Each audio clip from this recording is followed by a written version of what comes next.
Hello, my name is Ilona, and in this video about shadow work, I want to talk about words, the use of words, programming. You can find a lot about this in NLP, that's a neuro-linguistic programming.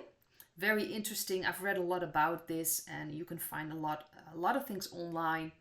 It's about using words. They call it influencing people. I call it manipulating in a way. But you can use it to look at yourself to see what am I doing, what are other people doing, how do I use words. It's very important, especially if you look at speeches. We have, of course, here in the Netherlands and worldwide. You have those press conferences, politicians talking about things. Those words are purposely put in a certain order. They are used to program television, media. It's very important that you understand the value of words. They don't call it spells for nothing. Those are words aligned in a certain way to try to manifest things. I'll talk about that in a moment, but I first want to start with someone sent me something that actually got this. That's how I got inspiration for this video. She asked me, there's something in the, I've been talking a lot about the stings, and that it's, there are a lot of articles that mention the stings and that it has nothing to do with the excess mortality.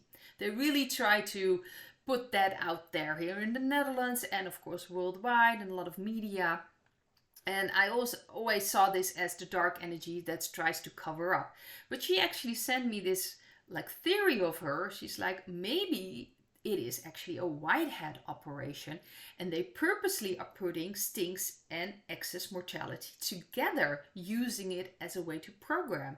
And it just resonated with me. I just thought that is very interesting, and it wouldn't surprise me at all, because it puts, how do you say, seeds in people's minds. They are now connecting it, because if you really look at it, the dark energies, if they don't want something to come out, they just ignore it. They won't talk about it. So it's very interesting that this is mentioned in almost like every article in the mainstream media, that it's connected. And I thought it was very, very interesting. So I actually got some cards on that one. Is it really a white hat operation? Well, we've got the Sun. We've got the King of Wands. So that's pretty much a confirmation. We have the Seven of Swords in the past. We have the Four of Wands in underneath the central card. And for the future, we have the Tower and the Knight of Pentacles. So to me, this is a white hat operation. They are purposely putting it out there. So more and more things will come out. And when everything is falling apart, people will connect the dots. It's already started. And people that are unconscious, and I don't mean that in a negative way, we all have our levels, and not one level is better than the other level, but people that are more unconscious, not really working with their energies, or what they're doing with their energies, are more easily programmed, and they will get these messages. It will come, it will enter their brain, and when everything will come together, they will see things. It gives them an opportunity to also wake up when truths and more truths are coming out about the stings and excess mortality. They won't be able to keep a lid on for very long. And as we can see, this is already a white hat operation. So they already are programming people to see the connection. There are already people connecting the dots, because obviously they're people experiencing themselves after they've gotten stings, that they've gotten sick, they have, there's damage, they've lost loved ones, unfortunately. And my heart goes out to the people, of course, concerning that. It's very tough. But this is a white hat operation. They are purposely, it's already coming out. So I don't think this is from the dark energies. Truly, the dark energies don't want this to come out. They don't want the people to connect the dots. But this will open up things when everything is falling apart, when the entire narrative that is already falling apart, but will even completely be obliterated.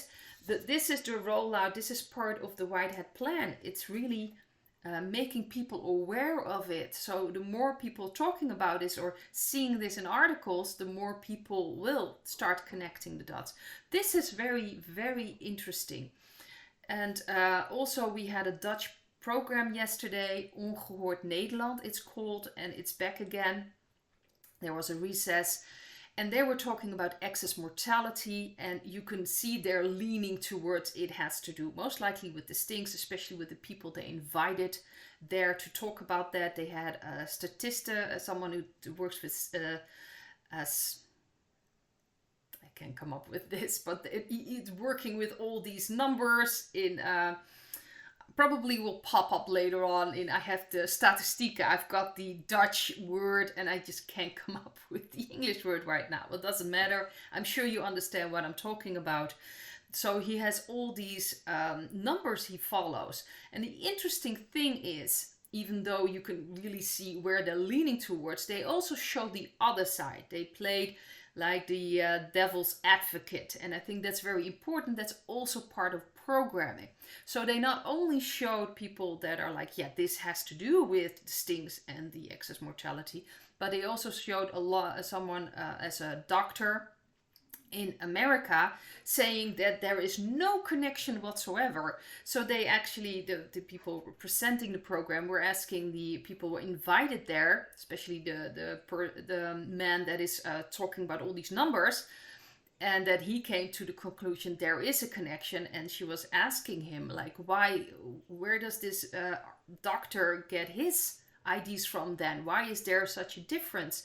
And he said, well, I don't know. I just look at the numbers. So that was very interesting. Obviously, I think there's a lot to do with financial gains and maybe a certain way of thinking with that. But it wasn't mentioned. But they did mention opposite sides. And that's very important, because if you just show one side, then people immediately say, oh, you're subjective. You know, there's something wrong with this. But by showing the other side as well, it gets people talking, wondering what's going on. So I thought that was a very good thing they actually broadcasted yesterday on Dutch television. Another thing that I thought was very interesting, because I started reading about neurolinguistic programming, of course, manipulating through words, and reverse psychology, that political parties actually want this program, Ongehoord Nederland, to stop broadcasting.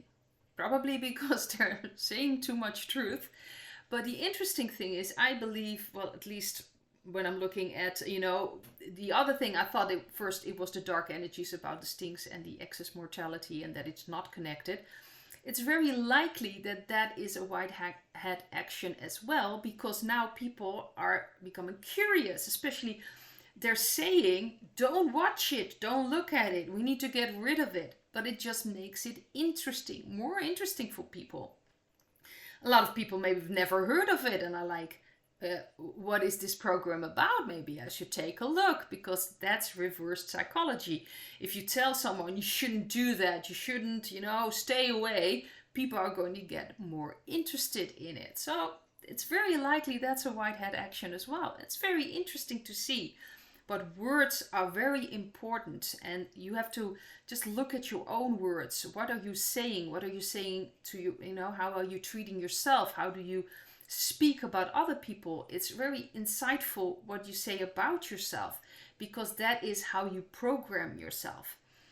You can even use affirmations to change things.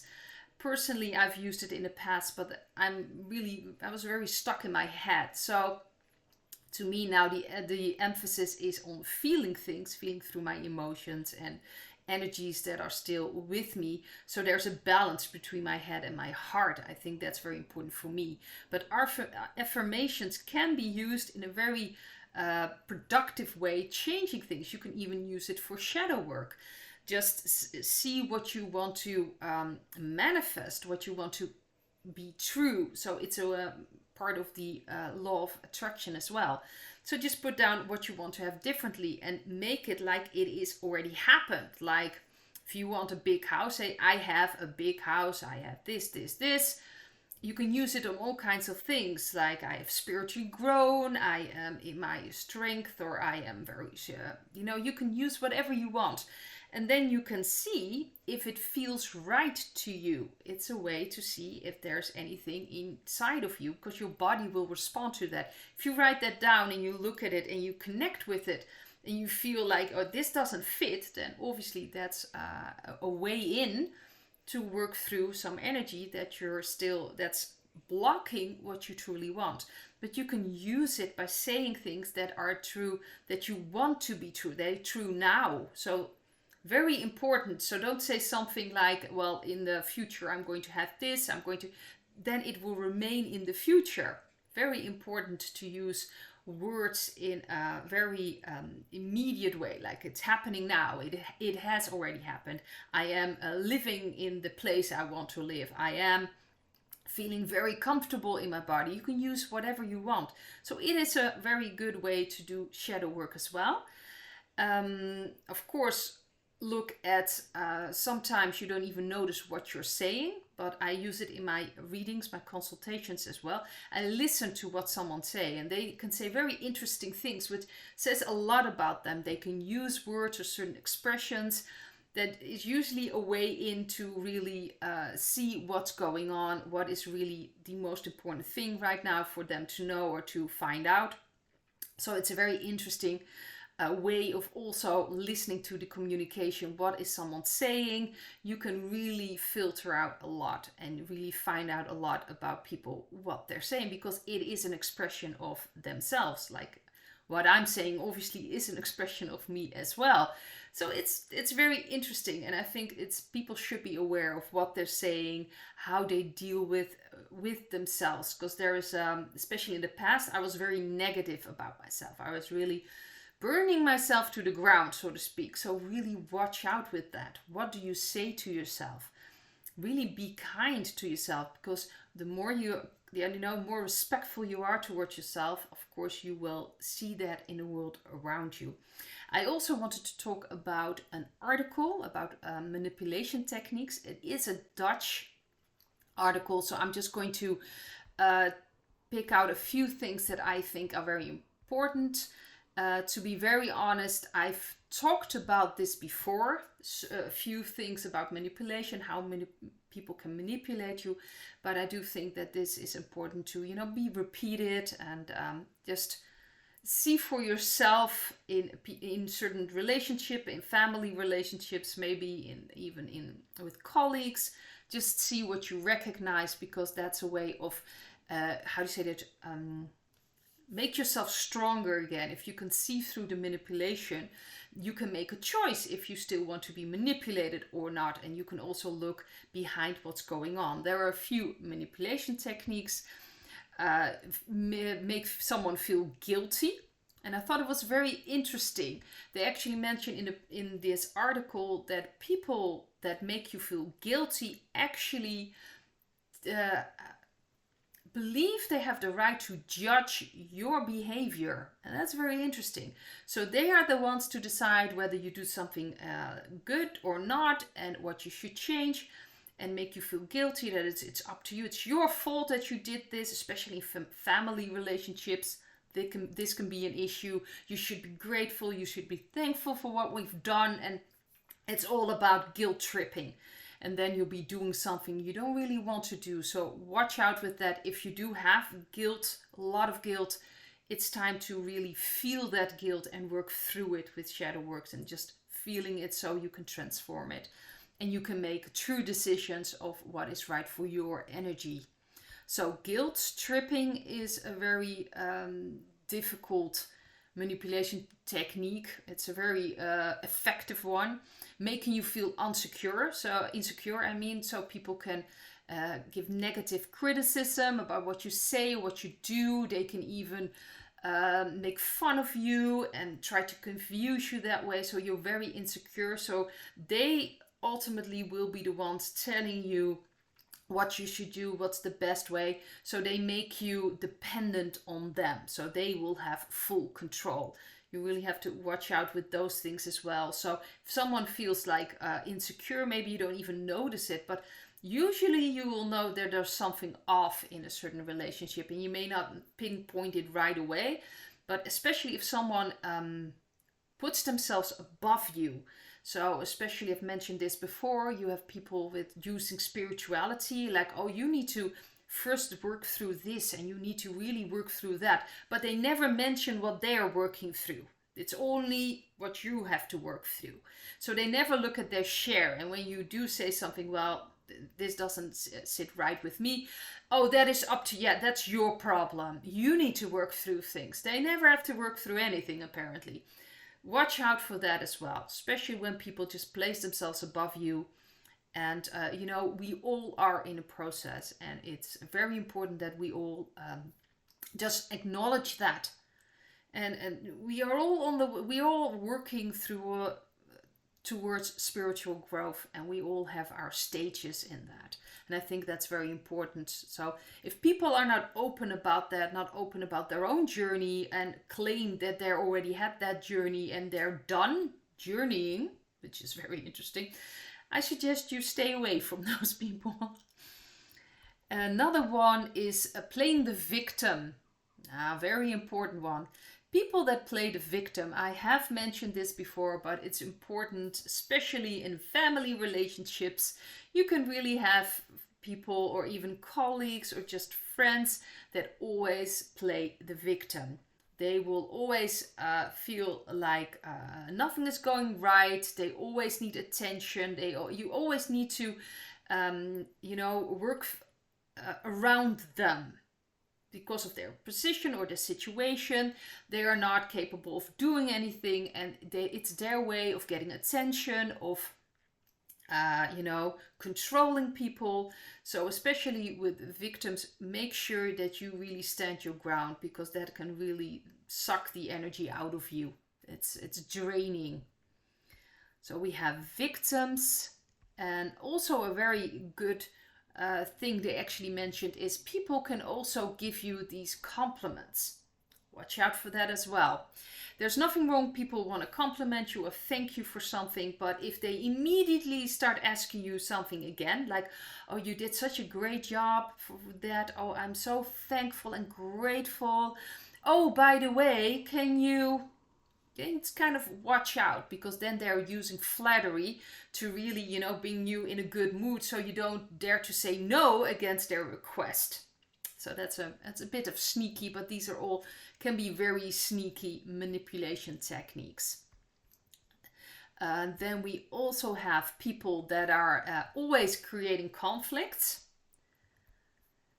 Very important one. I've heard a lot about this, and I've also seen it in my family members that are always angry. So you always have to watch out what you say, and you can't give them criticism, because then there'll be full going. And let's just say people like that, it's very important to put up boundaries.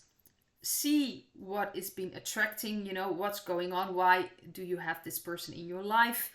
There's obviously something to heal in you as well, and then if it's possible, just step back, especially if the other person is not ready to change, because they will dominate everything and they will drain you, and it's always about them, and they never ask about you, because they are so angry with everything that it's just it's almost like something just has to happen, some small things, and they'll explode and make you feel like you are responsible for that. Well, really, they are the ones with the problems and the anger issues. Very important to step away from that and also look inside of yourself, because otherwise you don't attract people for no reason. They are there because there's something in your energy to heal. The last one I want to talk about is playing helpless. Very important one. It's a bit similar to the victims, although victims completely drain you of your energy, although this is a possibility of draining energy as well. But victims are always victims. They're always very negative. But someone that plays like the fool, plays this helplessness.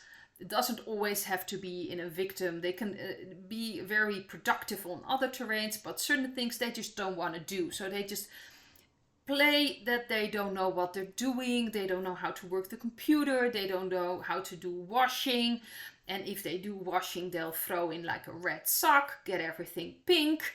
So like, see, I can do it, I'm hopeless. And then especially men have that tendency, I think, but there are women as well. Oh, I don't know how to do this. And then, well, you have to bring the car to the garage. Well, I don't know how to do this. I'll wait till someone else can do this. Or something has to be done and some calls have to be made. Oh, they don't know. They don't.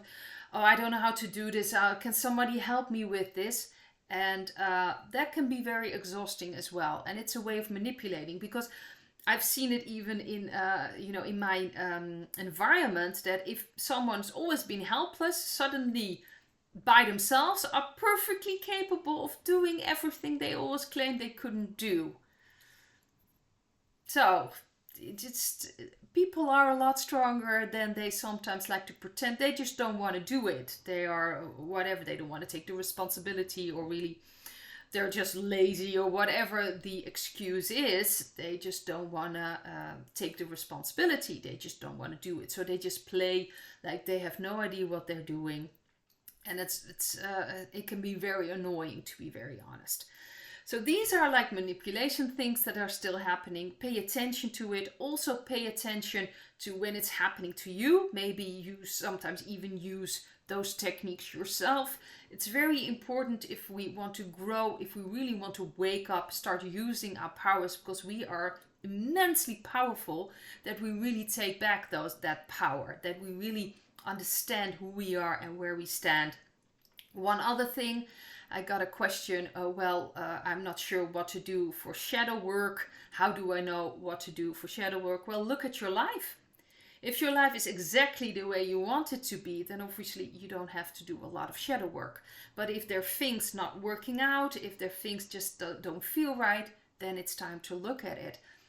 It's very important to understand that we are very, very powerful if we believe in ourselves, if we are respectful to ourselves. And really, that's what this is about. It's the great awakening. It's about awakening to ourselves, to understanding our energy, and to start manifesting the world that we truly want, and to be the person, or the human, I should say, be the human being or the spiritual being that we truly are. I'd like to leave it at this, and I hope to see you in another video. Bye.